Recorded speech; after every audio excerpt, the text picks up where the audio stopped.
Welcome to First and 15, the only podcast that's trying to get you paid. I'm here with two-time FFPC champ AB. Alongside him is my guy, Dio the Machine. Guys, let's talk about tight ends because we often play in tight end premiums, and something weird is happening to me. Specifically with Evan Ingram, I went back, kind of looked at his stats for last year, and I don't know why he's being drafted so late. And now, granted, it is in a fourth round typically, but to me, that's late for a guy who was a top 5 tight end. What do you guys think about tight ends in general based on last year and Evan Ingram kind of going so late right now? So the clear, just to kind of specify fourth round in a tight end premium, Right. FFPC format. I think he's actually going significantly later in underdog best ball. For me, it's who are you going to put above him, or replace and put behind him? Yeah. And you say he's going in the fourth round. For me, I feel like there are other people that I would prefer to have. So he's just kind of appropriately priced. And honestly, for me, I'm almost never taking them in the fourth round. There are too many guys that I like in the fourth round. A ton of wide receivers, and if I ever start kind of going after some of the running backs in that so-called dead zone, I'll probably risk it with them before I go Evan Ingram. There's a couple things with Evan Ingram for me, and again, I'm not saying he could absolutely turn the corner and start scoring TDs, but he just operates in a very similar area of the field as Christian Kirk for one. And he just lacks that sort of kind of explosive down the field, big play potential in this specific offense. Like what they have him do, or what they've traditionally had him do, is really just sort of kind of work in the short intermediate routes. And the yak hasn't necessarily been there, at least for me. And again, down in the red zone, and I'm a very big believer in this specific offense, that this offense is very like scheme dependent. Like this is your first read, this is your second read, this is your third read. Like him not scoring touchdowns, I don't necessarily think is because, Evan Ingram can't score touchdowns. I just think the offense is designed in such a way that it's either going to be a running play, or they in the past, they've liked Christian Kirk down there, or they've had Ridley down there. Now they got Brian Thomas and Gabe Davis, other big bodies down there. So what you would really need to see is them they're going to buck the trend and say, you know what, we're going to get Evan Ingram more involved in the red zone. And it's possible, but I just have not seen them. You don't see him go down the field very often. I can recall maybe one or two plays, really down the field, but for the most part, he's not really used down there. So I think, when you say He's more like a slot receiver, to be honest. Yeah, and then so when I compare him to the other tight ends, it's almost well, at least with some of the other tight ends, I think there's maybe a little bit more potential there. Some of the guys who are maybe a little bit younger, or there's guys who've done it and who are frequently using the red zone. So the upside just seems to be there. I think last year was really an ideal situation where a lot of the receivers got hurt, especially Christian Kirk. And so he was just able to dominate that portion of the field. Also, the defense was bad. Trevor Lawrence was kind of hurt. So I don't know how many, they were missing on a lot of deep shot. It seemed like the perfect storm. I don't think there's an issue taking him where he's going in drafts, whether it's best ball or FFPC or whatever format. But as far as the guys that go ahead of him, I like what those guys have done. I like their resume. Yeah. And then I also like, some of the younger guys, the potential, kind of like Dale talks about this sort of kind of, unknown, this mystery box. Give me Kyle Pitts in the new offense with the better quarterback. Give me Kincaid coming in the second year with 500 vacated targets. Give me Mark Andrews, who's done it before. Give me Kelsey, who even at the age of 35 is in an offense where that offense is going to be in the red zone, and they've utilized him plenty of times before. And even a Sam Laporta, who I'm not necessarily high on, we seen him just score tons of touchdowns last year. Yeah. I think he led the tight end position to touchdowns, and even the Trey McBride again going into his third year.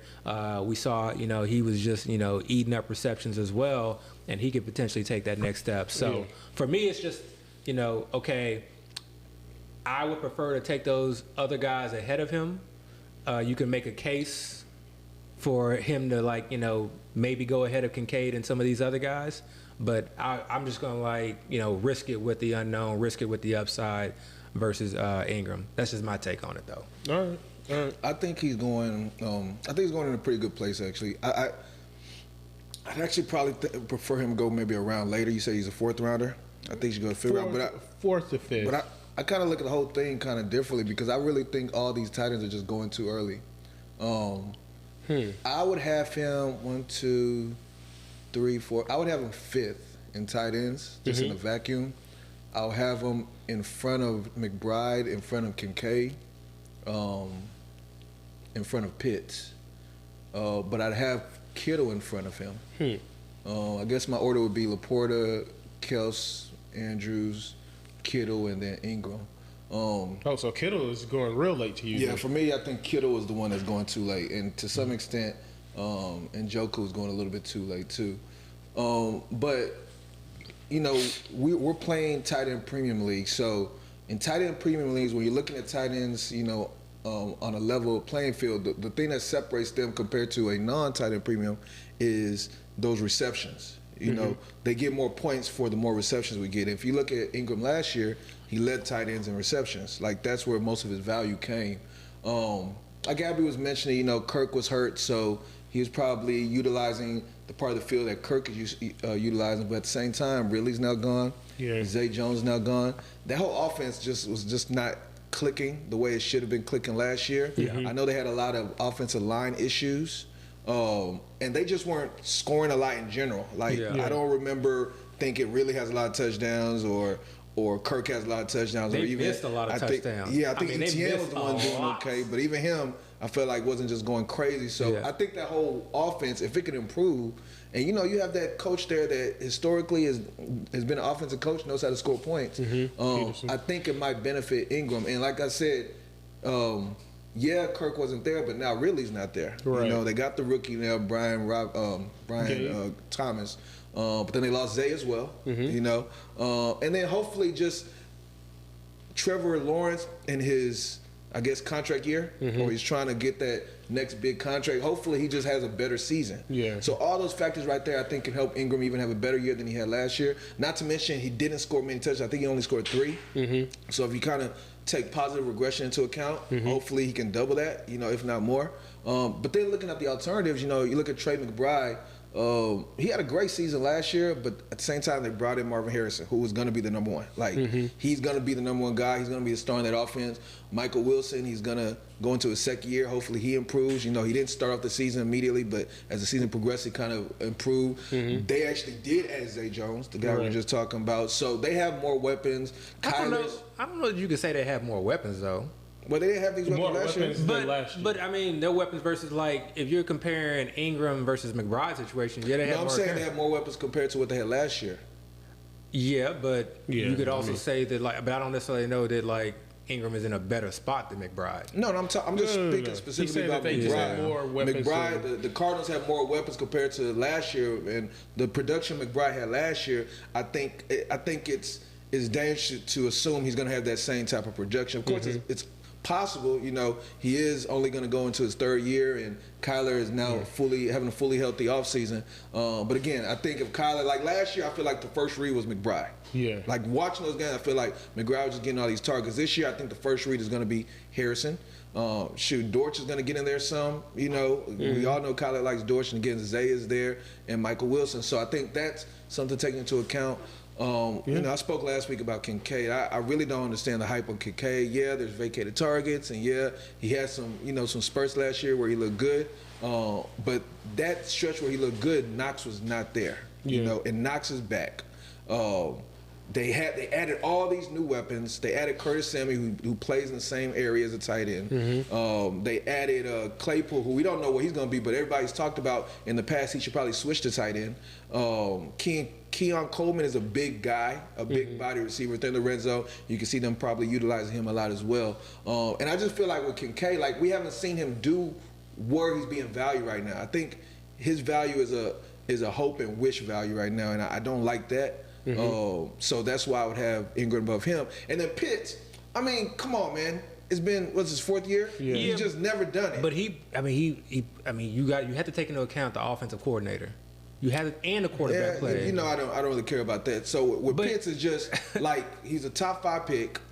He's always been somebody everybody had high hopes for, and yet he keeps disappointing us. Now This is why it matters, though. You say you can't take into account the offensive coordinator. Like, if your offensive coordinator is having you line up wide or out wide, playing wide receiver, and you have to go up against a bunch of cornerbacks, and other tight ends are getting to go up against linebackers. Like that's a difference. That's a major difference. Maybe there's a reason they had him out there. Maybe he couldn't be inside and running routes. Maybe they wanted him to be out there to free him up to go one-on-one with the DB. We don't know the reason. All we know is just straight production. At the end of the day, it's what have you done for me? And he hasn't done anything. Yeah. And we're valuing him as if we know he's going to do something. Now, I'm not saying Pitts should go late, but I feel like before we put him where he's at, we need to see him do it. Yeah. And he hasn't done it yet. And Ingram, we've seen Ingram do it. So Ingram is a perfect example of that, though, because for years in a bad offense, with a bad quarterback and a bad scheme, Ingram did absolutely nothing. Then you put him in a tight end friendly scheme with a decent quarterback, and now all of a sudden he's producing. That's why I say the offensive coordinator does make a difference. But Ingram literally changed teams. Like, we're talking about like a totally different change. Like, we're not talking about just a new coach. He literally changed everything. This is basically literally a changed team. This is a completely different offense. It's not a different team. It's completely a different coach. It's a different coach. Different quarterback. And a different quarterback. That's basically it. Everything else is the same. That's basically Everything else is the same. He still has to compete with Drake London. He still has to compete with Bijan and whoever else. I mean, what I'm saying is his situation is not vastly improved. While Ingram's was totally different. You know, see, that's a little bit different then. Where do you think Ingram's? Because when you go from an offense that is ranked at the bottom of listen what I'm saying. Attempts, Ingram's situation is totally different. Pitts is not totally different. It is. You're going from an offensive coordinator that ranked near the bottom of the league in pass attempts. But you're speaking on specific things that are different, yes, but it's not totally different. That is totally different. But he's still playing with the same type of players. That is more important to me than you adding But I'm not talking about importance. I'm not talking about all that. I'm talking about just straight situation. Ingram went from the Giants, and he changed every single player on his team changed. Literally the jersey he wore changed. And Pitts wearing the same jersey, still competing with London. Bijan is there, same offensive lineman, same defense. Just switched out the coach and the quarterback. If you're going to have 200 to 300 more attempts. But I'm not talking about importance. You're talking about importance. I'm not saying importance. I'm just saying the situation is totally different. And again, regardless of how you feel, even if you feel that way about Pitts, he hasn't done it yet. So for you to just say, I'm just automatically going to put him over Ingram, who we've seen do it, who's going to be in the same situation, same quarterback, same coach, I feel like that's a dangerous game to play. Now, people doing it, I'm not knocking y'all. I just don't do that. I don't approach it that way. Yeah. So now going to Kittle, we've seen Kittle be dominant for several years. We know he's on a team that's a great offense. He's healthy. You know, we're not talking about Kittle that's coming back from injury. And he's going after all these guys. So for me, I'll put him above Ingram, but all those other guys I'll put after Ingram. So that's fair. But let's talk about tight ends in general. Last year was the first time that I can remember in a while where we didn't have a tight end that actually eclipsed 1,000 yards. Dio and I kind of talked before you got here about how in the second round he was in a draft where 5 tight ends went in the second round. It's crazy. Which is crazy. Considering that no tight end eclipsed 1,000 yards, are we kind of overvaluing tight ends right now? So there's a couple different things with that. You can't, to me, again, this is I keep going back to this point. End of year stats to me are not as important. Actually, George Kittle crossed 1,000, by the way. They're just not as important as per game stats. Yeah, I guess he did. So if you look at T.J. Hawkinson, if he didn't get hurt, he would have eclipsed 1,000. Kelsey was hurt last year. And people forget that like Kelsey was like battling injury for quite a period of time. Remember, I think he missed either he got injured in the opening game or he was like injured going into the opening game last year. He missed the first game of the season and then was still kind of like battling his way back, throughout. So, and then he didn't play like the last game of the season. So he would have clipped 1,000. So I think, people, when you look at sort of kind of the list and you got Sam Laporta, who's a rookie on there, and this is my issue with Evan Ingram. He had all these targets and he was only able to get 800 yards. So to me, that's like a red flag. You got 130 targets, 100 receptions, and you only got 884 yards. But they give you points for those catches too, though. They do. But that to me, like, if I'm an offensive coordinator, that's not production. That's not what we want to do. Yeah. You know, it's like that idea of like, oh, dumping it off to the backs. If your offensive scheme is like we're dumping it off to the backs to get a couple of yards here or there, that's not a successful offense. That's not what offensive coordinators want to do. That may be what you had to do out of necessity, but that's not what you necessarily want to do. Even Trey McBride, remember, he didn't start off the season as the starter. So I think there's a lot of issues there. So I would not be surprised to see a couple of other tight ends sort of kind of like, you know, find their way to that 1,000-yard season. But the real discussion we were really having was just the fact that these tight ends are all going in the second round this year, where in the past it was probably like 3 or 4 tight ends that went in the first 4 rounds. You know, you probably have Kels go in the first round, maybe Andrews go in the second round, maybe the first. But other than that, you'd have these tight ends going more in the 3rd, 4th, or even later. And this year, we're seeing I've seen a draft where 5 tight ends went in the second round. And I think that's kind of ridiculous because I don't think anything happened last year where the value of tight ends should have shot up. Like Chris was saying, if anything, I think the value probably depressed because in the past, the top tight ends, the reason why we were drafting so high because their production was damn near like a high-end receiver. Yeah, like they were putting up numbers. He had 1,300 yards. But Mark Andrews got hurt. If you project his per game stats, but even if he got hurt in the past, where he didn't get hurt, we weren't drafting all of these guys in the second round. What happened? You had a new influx of tight ends, is what you had. You had an influx of tight ends. This was I think we maybe added 2, maybe. Yeah, and those are the 2 that are adding to it. That's why you're seeing 5 tight ends go in the first 2 rounds. But they didn't produce a crazy output, which makes their like I would say, okay, maybe more tight ends could go in the top 5, but I don't see what they produced last year as being a reason to then push them all up to the second round. I don't see the value there at all. Right. And again, I'm not knocking because ADP is ADP, but I just don't believe it. I think it's extreme overreaction. Extreme overreaction. Especially when you're looking at somebody like Laporte. I mean, look at what Laporte did. Laporte was getting targeted. He was involved in the game plan since day one, as far as when the Lions played the Chiefs last year. And he scored a lot of touchdowns. 9 touchdowns by far more than everybody else. I don't see anybody else on this list that scored over 6. And he was still only the 3rd tight end in the list. You know, I think Laporta's season last year was almost best case scenario almost. You know, maybe he could add a few more catches and a few more yards, but he still had, looking at this list, top 4 in targets. I think you look at it, the pie didn't increase for him because Jameson Williams is coming back. They probably have other players that are coming back. They're probably going to utilize Gibbs more. I don't see how Laporta's situation improves. I can make a counter, but I'll say a couple different things. One, I think you have to think about the relative cost, meaning that like that mid-tier tight end and the lower-tier tight end is very, very suspect. I think they're subjective. It's subjective, but there's a lot more question marks because, okay, so even before we all started to, you know, when we look at tight ends, you know, whether we're getting them high or we're getting them mid-tier or we're getting them afterwards, at least for me, I'll just speak for myself, I definitely want a tight end that's going to be either number 1 or number 2. Just like the tweet that someone sent out, but that's what we've been doing for years. That's what I target. Can you be number 1 in the offense or number 2 in the offense in targets? And you can argue back and forth about, this guy's not going to be this, but can you be? There are certain situations that are just very obvious. Jonnu Smith is not going to be the number 2 in targets. Right. Barring something just unforeseen, he's not going to be the number 2 in targets. So Jonnu Smith is not somebody I'm going to prioritize. And then there are other guys in the middle round. What about David Njoku? David Njoku may be the number 2 in targets. I think he has a good case for it. He may be the number 2 in targets. So that's somebody that but look at his value though. Somebody that I think has a good chance who actually was kind of the number 2 last year, who did have a good season last year, right? He had a good there was weeks Njoku was going off, and he's being taken in the 7th round. We're not pushing his value up. Somebody we've seen do it. Somebody that's in a great situation. They didn't really add much of anything. They added what? Well, Judy, who's now you can't do that. Do what? So they did add something to his situation. They added Judy.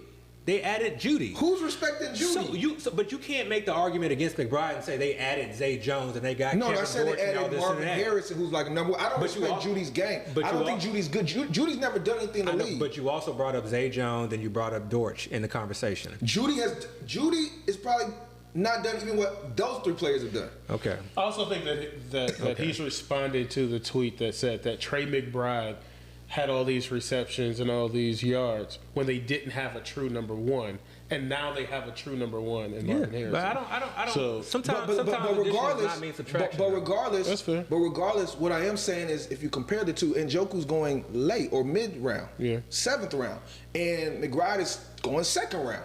So just relative value, I think Njoku's a much better option than taking McBride in the 2nd round. And again, we've seen. I mean, even looking at this right here, Njoku was the number 5 tight end.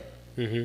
You know, so. He had, look at that, 123 targets. That's a lot of targets. Yeah. Hopefully we can increase those catches. Yeah. The yardage is respectful, 882. You know, so The counter to that, the counter that everyone's going to say that all of that was with Flacco. When he was playing with Watson, he was not having that production.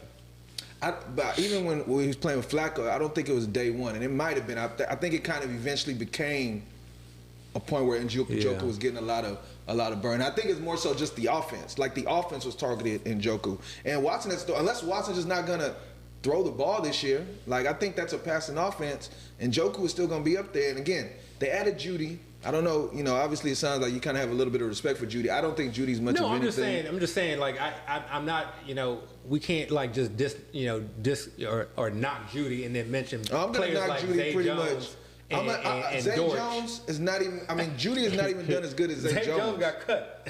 Zay Jones they didn't get cut. They traded for Judy. Zay Jones didn't get cut. Zay He Jones signed- got cut. He got cut from the Jaguars, and then he signed with the Cardinals. They cut. Well, even if he got, I don't know if he got cut. I didn't realize that. But even if he got cut, Zay Jones' best season is better than Judy's best season. Honestly, Well.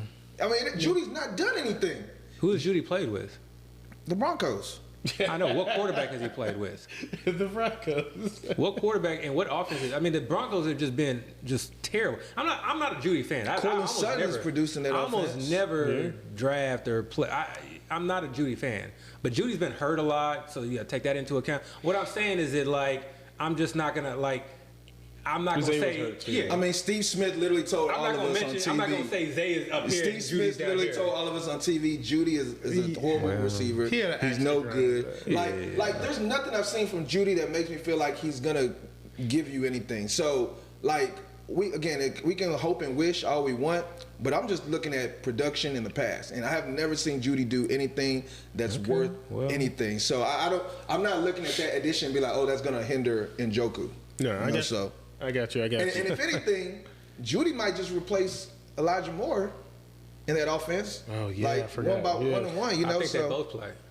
They could both play. Both just. So when you're comparing busts, the basically. Cardinals offensive players versus the Browns offensive players and the Cardinals quarterback versus the Browns quarterback, talking about Jerry Judy's this and then Zay Jones, I'm still looking at Elijah Moore. You keep speaking Zay Jones as if that was the first receiver. Zay Jones is the third receiver I mentioned. I literally first mentioned you mentioned Marvin Michael Wilson, which is not done that. You mentioned first mentioned Dortch. Marvin Harrison, who was Okay. the first receiver taken. Some people think is one of the greatest college receivers ever as far as prospects wise. Okay. I then mentioned Michael Wilson, who's going in as number 2, who also had a pretty okay season. Who had a better season than Judy. Okay, so you're talking And about then I mentioned Dortch. Michael Wilson has not done anything in the league. But I'm He's not done saying anything he probably in had the a league. better season than Judy last year. But the same way that you can kind of talk about Michael Wilson, I can give you so many more counterpoints to Jerry Judy. What I'm saying is, when you're comparing it to, Like we're what? gonna make an argument. Like what? You can't What are say the that. counterpoints? You can't say What are the Michael Wilson is counterpoints so to much Judy? better than Jerry Judy. I didn't right? say no. I didn't say that. I did not say you can rewind the time. I didn't say he's so much better. Jerry Judy's All I'm best saying season is all better I'm than saying Michael is- Wilson's best season. All I'm saying is, what? What Jerry- has Judy done, bro? When did you become such a Judy fan? I'm just saying facts. Jerry Judy's best season is better than Michael Wilson's best season. Because you've been talking about what have they done. First of all, Michael Wilson Have only they played proved one it? season, so Okay, you're acting but- like it's just been a bunch to choose from. But again, Michael Wilson, who was the second receiver I mentioned, I actually had, if I was in Dynasty League, I would probably more so want to have Michael Wilson on my team than Judy, because Judy hasn't done anything. Okay, well. So, Yeah, I mean, Judy hasn't eclipsed 1,000. Did get close in 2022 with 972 yards. Played 15 games during that time. I mean, 67 catches. But yeah, 6 what I'm just touchdowns. saying is objectively, he has had better production than Michael Wilson. Is all I'm saying. Well, I mean, the story's still been written by Michael Wilson. Okay, but then when we go back to our tight end discussions about some of these rookies and what have they done, the story has been. So what I'm saying is that we gotta keep the same arguments. But we were knocking if the we're rookie keeping the wide same receivers argument, but wait, of what they had if done. we're keeping the same argument, why do you keep not accounting for Marvin Harrison? Like that's I the am first, accounting for Marvin Harrison. So I have Marvin Harrison let and me Amari finish my Cooper. thought. If we're comparing just strictly the additions to both teams, Yeah. the Browns added Judy, who's their top addition. Okay. The Cardinals added Marvin Harrison, who's their top addition. Yep. That's totally different night and day prospects right there. But that's not the complete story. That's not what I'm basing this discussion off of. Marvin Harrison is, your Amari Cooper equivalent. You have discussion about who's but we're productive or talking about whatever. the difference Then between. you look at the number twos in that offense. But we're talking then you about look the at the number difference threes. between what Then they you were look at the last quarterbacks. year. Remember, I started this by saying the additions. What Njoku produced last year and what McBride produced last year, now you add these additions, the landscape is different. That's all I'm saying. And Marvin Harrison is a lot more bigger threat to a workload than Jerry Jeudy is. Jerry Judy's not even going to be the number one on his team. Marvin Harrison is going to be the number one. All right, Yeah, but I guys. just think that's just part of the story is what I'm saying.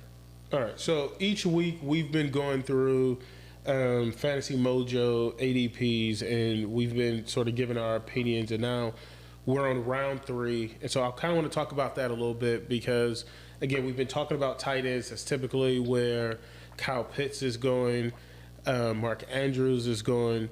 Let's talk about round 3 for a second. Is there anyone in round 3 that you think is just kind of misplaced in that round? A-Chain. You think A-Chain would? How is he misplaced in the third round? You I think he should be higher? a first rounder. No, really, I think he should be a second round, honestly. You think A-Chain should be a second rounder when? The type of ceiling he can give you, I think he should be a second rounder. You were really on A-Chain. Yeah, you are. I was on really, A-Chain last year. I mean, y'all must have forgot, man. I think the world forgot about what A-Chain did last year. When A-Chain was out there and he got the carries, he was literally almost scoring every 3 times he touched the ball. And they were using him far from the red zone. They were using him in the red zone. They were doing like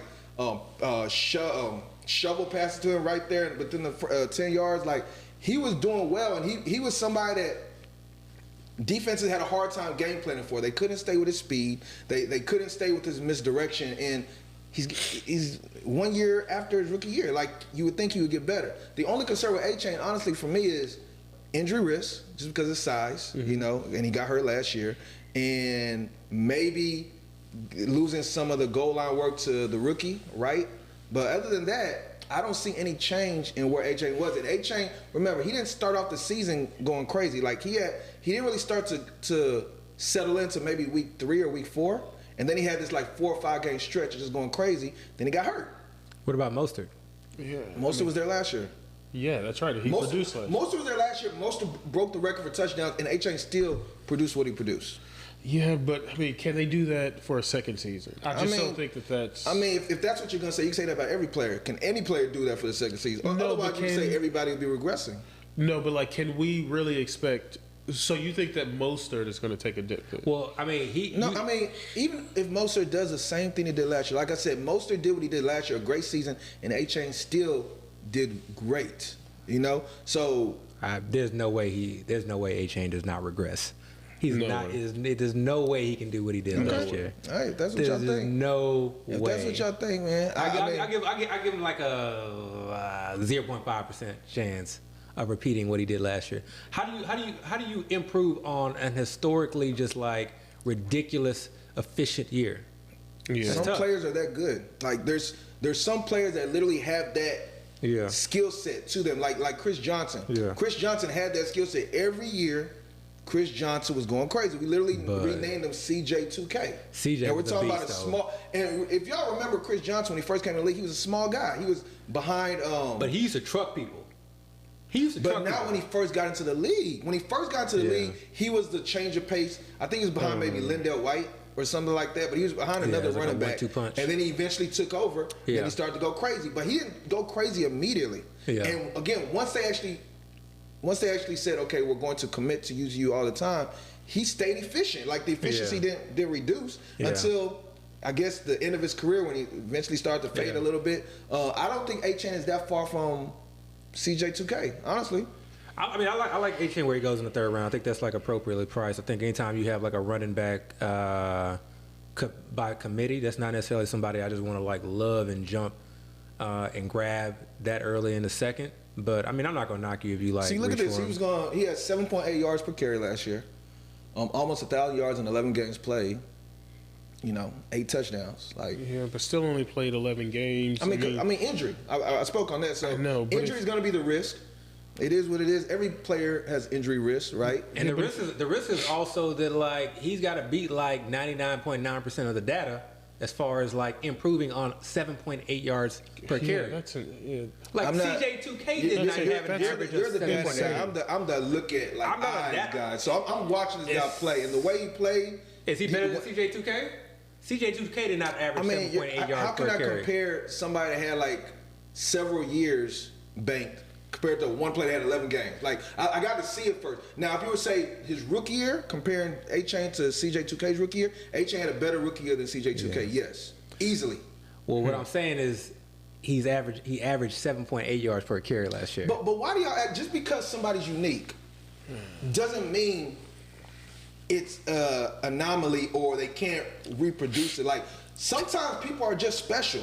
Like, it just is what A-Chain is a special talent. I mean, what other player has that type of skill set that we've seen from A-Chain that you could compare to other than CJ2K? And if we're comparing to CJ2K, then CJ2K did it.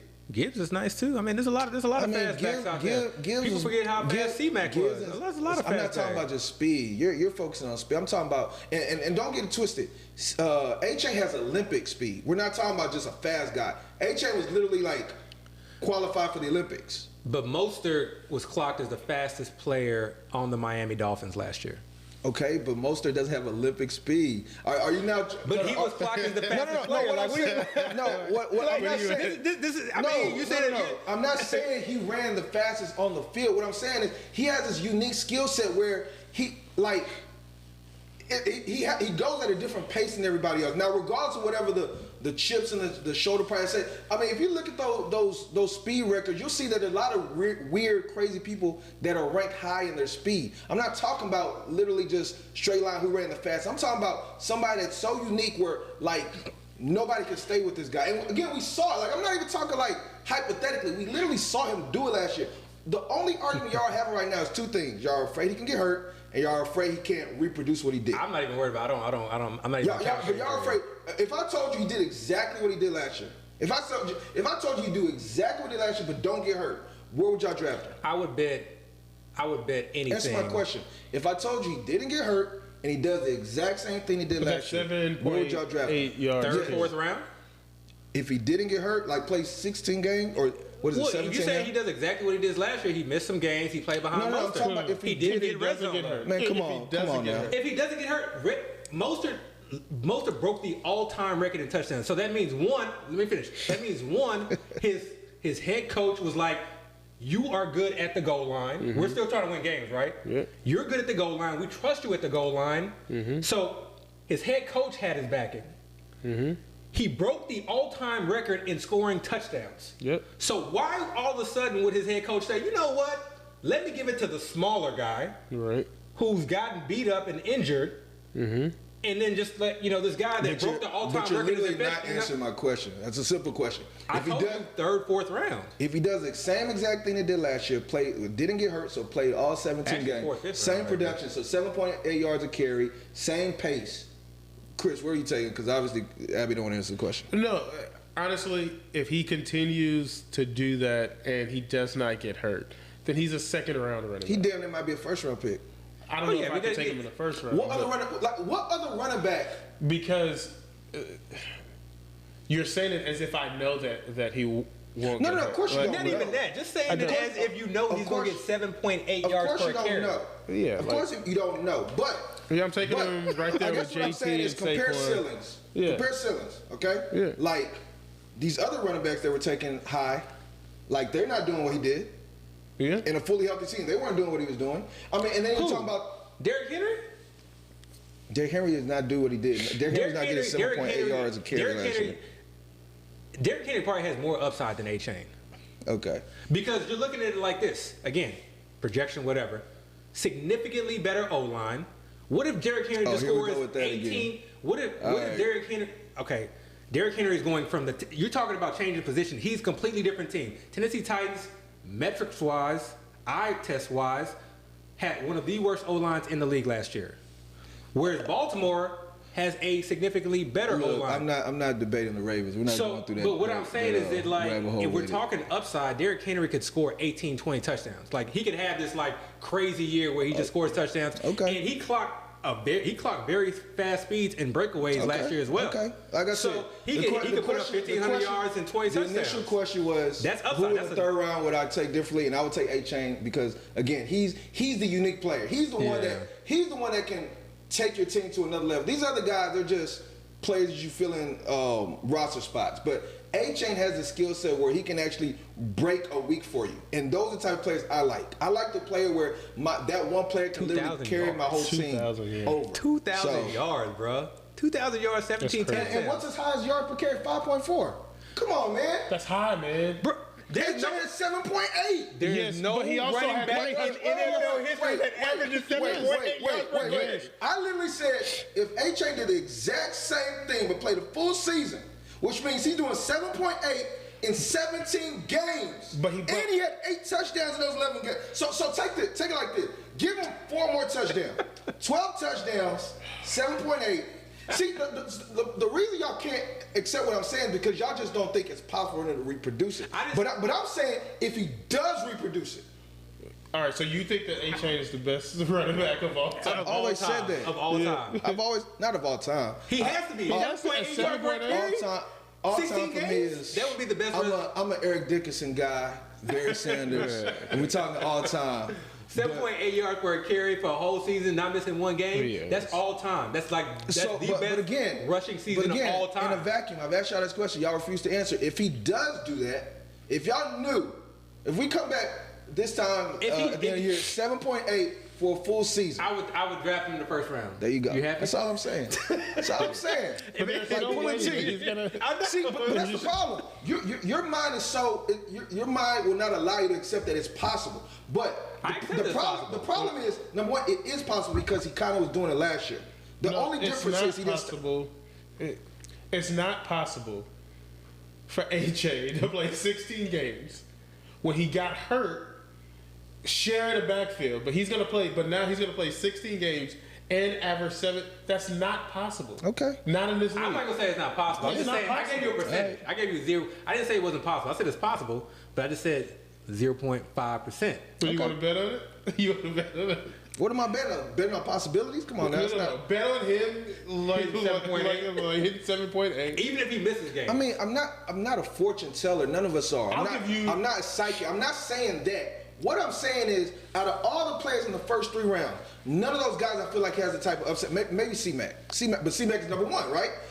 All the other players in that range. I disagree. I just disagree. All the other players in that range. Again, but I'm not telling y'all how to think. I'm telling y'all the way I view it. Okay. Well, The way I view it, all those other players in those first 3 rounds, none of them have the type of upside A-Chain had. And A-Chain, again, it was probably too early in the season. You know, the season went on and we kind of forgot about it. But that stretch where A-Chain was going crazy, he literally was a week winner every single week. We're talking about a guy that he wasn't just getting long run. They were giving him carries in the 10-yard line, within the 10-yard line. So they were using him at the goal line, all while still utilizing Mostert, and Mostert still collecting the amount of touchdowns he was getting. So all I'm saying is, if we're talking about a player that can take you over the top, I'm not trying to be in the pack in the fantasy football in the tournament. I'm trying to get the player that's going to break the slate. A-Chain is the type of player that can break the slate. I will add one thing, not to go into the discussion, but just kind of a separate point with A-Chain. I think I would go back and look, but I'm pretty sure a lot of his production came when Miami was comfortably ahead. Remember, the Dolphins had a really good defense last year. They had a really good offense, and in certain games, they were just absolutely blowing people out. So a lot of his production came when, like, the game was out of line, and they were sitting Mostert, in my opinion. And this year, and this is actually one reason I'm kind of like starting to like a lot of the Miami offensive players. I don't necessarily know that I'm second round A-Chain, but especially a lot of the receivers and even Tua, is that defense, I think, is in a lot of trouble this year. So if that defense is in a lot of trouble, that means that offense is going to have to put up points to support and stay in games. And which running back they trust, or like what the rotations look like, I don't know. A-Chain is going into his second year, so I don't think that he's like, you know, just like this like RB2 handcuff type deal. I think it's going to be a nice little balance, but I still think that Mostert is going to be leaned on. Let's not ignore the fact that Mostert also has a history of injury problems. He does. Other than last year, Mostert used to get hurt every single season. It's really why 49ers let him go. And on top of that, Mostert is now, 31? Like, Father Time is undefeated. We're talking about a 30-plus running back. And I'm not saying Mostert can't redo it. Mostert is one of the fastest running backs in the league. The offense, he has that relationship with his name McDaniel, whatever the coach's name is over at the Dolphins from the Niners days. So they definitely have that connection. But, you know, running backs, once they fall off a cliff, it goes hard. Like, it's not a slow decrease. You see what happened with Eckler last year. We see what happened with Dalvin Cook. So we see all happened with Cam Akers. I mean, Cam Akers is probably injury. But when you talk, I guess for me, when you talk about upside too, I see a lot of ways a lot of players can get there on upside. So I see all those guys, to me, like in the first 2 rounds, have the upside to like just have slaking weeks. Yeah, but all those other guys, or have breaking years. Like even like all the running back, like even I could even Jonathan Taylor, I could see a situation where he just like absolutely just goes ridiculous. See, but all those other players, significant higher upside. I don't think you need to be super fast or be a special talent. I didn't say you keep speaking about fast. I'm not saying I'm not saying fast. I'm talking about special talent. Like however you want to put it. I don't think you need to have that special talent. All those other players, I think, for them to break the slate, it has to be the right circumstance for them. Like they have to get the right amount of carries. They have to have the right game script and everything. A-Chain was doing this on not a lot of carries. And it wasn't a game script thing. It was literally him just getting the ball and being extremely efficient, and nobody can get to him. I mean, that was A-Chain. And again, we're talking about a season where they didn't even utilize him that much. Now, think if they actually decide to utilize him more. Again, he's gained weight. Yeah. He's going into his second season now. Instead of having a summer where he's kind of preparing for the draft and then kind of getting a feel of how to become a pro. Now he's done it. He has that under his belt. I mean, again, I'm just talking about because, again, I look for slate breakers, and he's the guy that I think could break the slate. I like A-Chain. I mean, I like A-Chain. I like A-Chain. I just, I like a lot of the other guys, too. I think the only knock on A-Chain is the fear that, again, he can't redo it or he'll get hurt. Yeah, that's the only concern. But you didn't answer the question. Who you like in the 3rd round, or where do you think people in the 3rd round should move? Man, I like a lot of these guys, to be quite honest. If I think Mark Andrews has kind of moved up, I really do like Mark Andrews. Definitely, there's a situation where you could see them using Isaiah Likely a little bit more, or Bateman maybe takes a step forward. Why do you think they would use Likely? Or Derrick Henry, just because he was before. Yeah. They talked about kind of using both of them, but for me, Mark Andrews, with this, on this team where he could, to me, he is the #1 target, and he is a strong red zone option. I just love that. I absolutely love that. I like the balance of having a Derrick Henry there as well. I like that balance. I don't want my player feeling like they got to do everything. I feel like that's when you run into issues. So I like Devin A-Chain there too as well. He's not necessarily a target of mine. Been avoiding Jacobs. What about Ayuk? Like, considering that we expect him, I mean, according to our inside source, CT ESPN, apparently he's supposed to be moving. They are not a sponsor. They're not a sponsor. We're not a sponsor. No, so Ayuk is one of those guys that, like, if I'm doing one draft, I'm not drafting him. Mm-hmm. But you have to consider that guys may get hurt. Mm-hmm. Things happen throughout the season. And if there's a situation where Kittle's hurt, or C-Mac is hurt, or Debo is hurt, Ayuk has that, just that immense upside. But isn't that kind of high to draft a guy that's injury dependent? It's high to draft him, but again, if I'm doing multiple teams, I don't know what's going to happen in week 16, 17. Yeah. So with a guy like that, I have to have some shares. So I try to wait and see and try to get him like after ADP. But if it's towards the back end of the draft season, I have no Ayuk, I will force that. I'm not just going to go into the season without any Ayuk. But he's definitely not my 3rd round pick. Ayuk's production in the Super Bowl? Kind of irrelevant to me. He played Kansas City. Kansas City was dominating wide receivers all year. They dominated, including Tyreek Hill. So like he went up against a juggernaut, and that's one of those situations. That's where like to I me, don't think like, he was going. I think they just weren't utilizing it. I don't think they were trying. I think that was after the Super Bowl. I remember his family or some people putting out they were frustrated with the fact that they didn't actually use him in the Super Bowl. He had like 3 catches, I believe. That's all season though. It goes all season. But that's the problem. So you're now saying you're going to consider taking a guy in the 3rd round. Yes. Which, by the way, Yes. the last 2 episodes we were always saying the first 2 episodes ago we were like 1st round don't matter. Then last week y'all were like maybe 2nd round matters. I was like I don't even think 2nd round matters. You know what matters to me? The 3rd round. I think the 3rd round is what can break your team. And a player like Ayuk, he can have some good weeks, but if he's gonna give you the type of week he gave you in the Super Bowl, 3 for 49. But a lot of players give you bad weeks like that. A-Chain gave you tons of bad weeks. I mean, a lot. A-Chain gave you tons of bad weeks. You can go through all the players in the 3rd round, and a lot of them gave you duds. And this was a Super Bowl against an elite defense.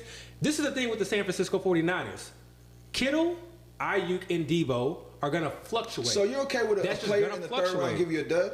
Again, this is not a player that I'm targeting. This is a player, though, if I'm doing a lot of best balls. But I'm asking, are you okay with the... Let me finish. I am not okay with it. Okay. I do not want to do with it. But there's no way I can do a bunch of drafts and not have Ayuk. Because you can't predict what's going to happen. Okay. You can't predict. Pull up Ayuk's game logs. You can't predict when Ayuk is going to go on. That was A-Chain. When 51? You can't predict when Ayuk is going to go on his 3-4 week run, but Ayuk still puts up points. You look at what he's done. You know, he had like a little run where he's at 25, 13, 15, 17, then had a dud, then came back with a 17, 24 point week. Started off the year with a 32, then was out for the Giants game, then came back with the 20 points. So fluctuate, but this is pretty much the San Francisco 49ers. But that's my problem. That's why I'm fearful of where he's being taken, because if you're taking a guy this high, I want to at least have a steady, strong, like productive, But I think that's platform. If you go back to the 3rd round, I feel like for a lot of players in the 3rd round, and that's why going to be the case. And that's why I said this is where you can kill your team, because I think somebody or maybe some players are going to hit in this round, right? So if you happen to get the landmine, but what do you mean hit? Like actually produce, like be a great player for a team. But define that though. I mean, I don't know. Do you mean like they're scoring 15 points a week throughout the year? Is that like, would you consider that great? That'd be it. So almost all these guys you can look at and say like it's going to be hard to count on. And the running backs are kind of tough because running back production, as long as they're not hurt, probably, a little bit more steady. But for the most part, these other guys, like these other wide receivers, are just in situations where it's questionable. But that's the point I'm making. That's what I'm saying. This round is scary because I don't think that issue was going to be in the 2nd or the 1st. I feel like you can take any of those guys, and if you just know how to manage your team properly, you can still be competitive. Yeah. But I think in the 3rd round, if you actually take like say for instance, Josh Jacobs, right? I'm not taking Josh Jacobs. Say if Josh Jacobs, he has to share the load with Marshawn Lloyd this year. They don't use him as much. They actually start to phase him out over the season. That can kill your whole team. I mean, of course, if you manage it properly, you can probably find somebody to kind of replace him. But if you're not getting good production, then you're playing catch up. Yeah. But that's all these guys. But that's what I'm saying. That's why I'm saying the 3rd round you have to hit. I'm not saying I know who the guy to in the 3rd round is. What I'm saying is this could be the round that can kill your team. So this is the round where you have to be lucky to get the right guy. And that's exactly why I'm, with the exception of a few that I'm not taking Josh Jacobs in the 3rd round, but with the exception of a few, I'm taking all of these guys. This is where I'm trying to diversify. If you're in a draft, you kind of have no choice, right? Because ADP is ADP. You don't want to reach on a guy in the 4th round. Ideally, you'd hope somebody in the 2nd round falls to you, and you can just snatch that guy up. But I got an issue with Pittman this year. I got an issue with Ayuk. Like I was just saying, I don't even truly believe in Collins. But looking at the alternatives, I might consider Collins here. Yeah. Because I don't even know if Collins is going to be the main guy. We can beat that conversation to a dead horse. I like Mike Evans. I don't think much has changed there at all. And I think he still has the skill set for what they're trying to do with him. Waddle scares me because Waddle can have some up and downs, like some duds. I love Waddle. But Waddle got hurt. Waddle was in and out of a lot of games. Yeah, but and even other than his hurt game, I'm talking about even like going the year prior to that. Like, I've seen Waddle just not be utilized, and I don't know what that was about. We already talked about Pitts. I like Moore this year, but I don't even know what's going to happen with that because we haven't seen him. So this whole round to me is scary. I'm just praying that I get the right guy.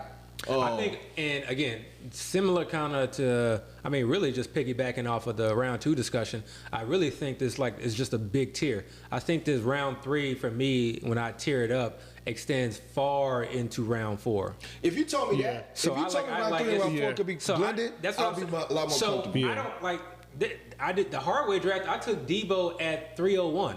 You see? Because I just like mix it up. Because to me, all these guys are the same, and it just kind of depends on the team that I'm building.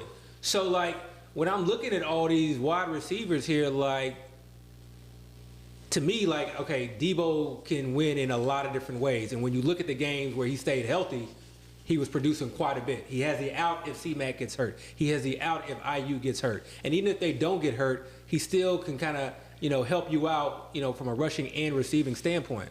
Not saying, I'm trying to, like, push him up in the third round or anything, but, like, I can make a case kind of for all these guys on certain teams. So, like, for the third round, you don't have to stick to what's in the third round. And when I'm doing, like, I'm entering the best ball. I'm entering best ball. And I'm kind of liking it. I'm kind of liking it. We're going to have to start focusing on best ball. But when I get into the underdog, and I'm just, like, it literally is just people. I feel like people just are on auto pick. Yeah. Because pretty much, like, it just goes by ADP. And when I'm scrolling down, I'm like, this guy's going in the 5th. This guy's going in the 4th. This guy's going to. So, like, I draft irrespective of ADP, and I try to, like, play it out versus the team, and I try to, like, and this year I'm being a lot smarter. I've learned a lot from last year as far as diversification. It's helped out, and I feel like I'm refining that process, and I think it's really, really important.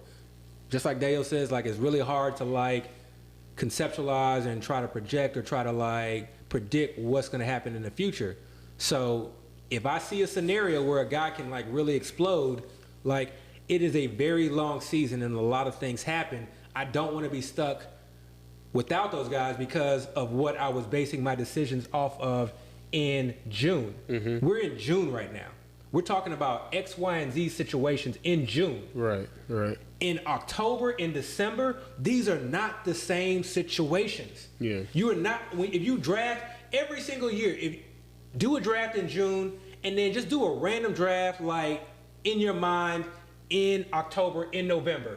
The board is completely different. Right. Completely different. So I'm trying to, like, approach it with that mindset that, like, things are going to change, things are going to fluctuate. So there's certain situations like the Josh Jacobs situation where I just, like, there's too many, for me, red flags with his situation, potential RBBC, how he's going to be used, is he going to get third down, he was inefficient last year, et cetera, et cetera. Head coach uses running back by committee, by default, things like that. So many different things. So I'm like, okay, I don't mind being underweight on him.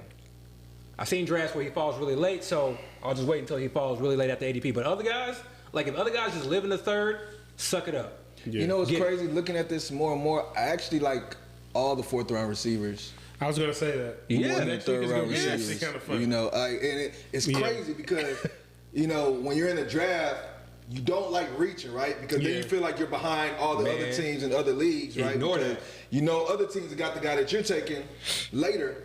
But just looking at, like, I don't want Pittman this year. Like, for some reason, I don't want Pittman this year. I think A.D. Mitchell is going to be a thing. I think Josh Downs is going to be a thing. I don't even know if I trust Anthony Richardson's arm like that. Like, I don't either. Don't forget, like, we haven't seen him be a great passer of the ball. That's true. So. Like, I started looking through those game logs. There's only, like, 4 games, but, like, it's like... Yeah, no, he's not 180 yards. He's not a crazy yards. passer like that. So that concerns me. Again, the ups and downs kind of concern me a little bit. I like DK this year. I like DK a lot. I love DK. I feel like he's a person that he's a person that can win a week for you. You know, and he's going like Cooper Kupp. If we get the same Cooper Kupp, like last year, Cooper Kupp was a 1st round pick.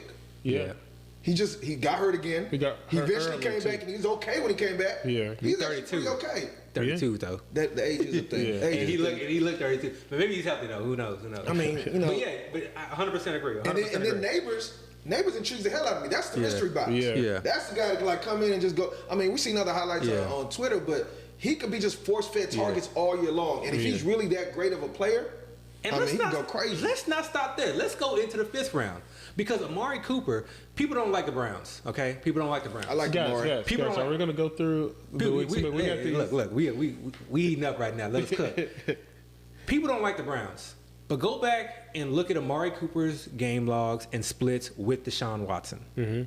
A bad Deshaun Watson, an injured Deshaun Watson, an offense that was not passing at the rate that it is currently now, an offense that had Nick Chubb, okay, or maybe they didn't have Nick Chubb for most of that, but an offense that's looking at Ford and Deontay Foreman as their potential starting running backs right now. An offense that traded for Jerry Jeudy, okay, and has Njoku. So Amari Cooper, you look at his splits like with Deshaun Watson was significant. And then we always had this upside value, and for years I've never understood the true, like, this guy has so much upside, this guy has so much upside. And then when people talk about Amari Cooper, they never talk about his upside. Did he not have a 40-plus point week? I mean, he put 200 on the Texans. Like, He I put can't 200 I can't on the forget that. Texans. Yeah, I can't Don't forget talk to that. me about Malik Neighbors' upside and then fail to mention that Amari Cooper does not have upside. He did this last year. 265 to be exact. 265 yards, Yeah. 2 touchdowns, and That's 11 receptions. See, those are the type of players I target. I want a player that can Yeah. just break the slate. But when people use the upside discussion, they'll say, "Oh yeah, I want Malik Neighbors because this guy just has immense upside. He can take a slant to the house. He can do this and that." But then people will never say that about Amari Cooper. They will never say that about other wide receivers. When in reality, the majority of these guys have this type of upside, and you have no clue who is going to be able to do this because what opens up for them. Nobody knew that Flacco was going to be starting for the Cleveland Browns, you know, week 15 So real quick, of the 2023 season. look at this profile. Doesn't this look pretty similar to Ayuk? No, but this is the thing that you got to take into account. Part of these games were with Watson. Those were mostly double-digit games. The back end of the season was with Flacco. I mean, you he forget got- about the middle of the season where he was playing with Dorian. What's the guy? What was the quarterbacks? Dorian Robinson. Or something Dorian like that. Robinson, and then what was the other guy? I don't know. Exactly. Exactly. They were not passing the ball at all. Yeah. They were not. They were winning with defense and running. And then doing a couple RPOs, or, you know, they would have the quarterback. So they were not passing. The volume was not there until they put in Flacco. So you have to take that into account. No, what I'm just saying is, you know, if we're drafting Ayuk in the 3rd, Yeah. and you're getting Cooper in the 5th, Oh, gotcha, and yeah. the difference is like, Yeah. like, you know, he'll outproduce most people if you just take the splits with just Watson. Yeah. A garbage Watson. That's like, just assume Watson doesn't even get better this year. You just take Watson's split, he's going to outproduce pretty much everybody that's going in the 3rd and the 4th round. yeah. So I don't know. That 3rd round is dangerous to me. Like I'm like terrified of the 3rd round. It often is though. That So- is the round where, like, you really got to hit, whether it be injury or just guys bust. And then there's just always that one guy that just, like, explodes. Yeah. So the one guy that I probably got to start forcing myself on a little bit more is ETN. I got a lot of ETN actually. I'm a big ETN guy this year, and I hate the Jaguars, but I like what I saw from last year when he had his good games, and they trust him in the run game and the passing game. Again, that offensive line is supposed to be getting better. They invested in it this year.